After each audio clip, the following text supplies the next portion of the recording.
ভোগ লাগবে ঘরে কারে বলে কিছু চাইতে পারি না কোনো কেউ তো নাই না মারলাম আমরা সারাই দিই না সালাম আলাইকুম ওমান না কি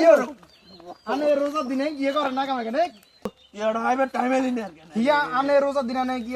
আনে এনে খরচ গাড়ি দেন মি আমনে অনে এই কাম কাম করলেন মি ধর মি আমনে তুমি এটা আশা করি না বেকার কাছে কম মি কথা কথা নাতি না না ওই ঘরে উঠতে বড় টোর রাত তো তো হাতার মে করে দাদা রোজা দেয় না ডায়াবেটিস তো ইলা না দেখতে মারে না বুঝতে এটা ওলাই তো না না তো বেরো জানি ধর মি মত মত আদোন বেকার কই আনে মত মত আনে এনে মসজিদে সভাপতি মি আমনে এখানে মত মত আরে খাইতে নি দর আইডিয়া আরে এত কারো কথা কই দিবনি কোন টেনশন লাগে না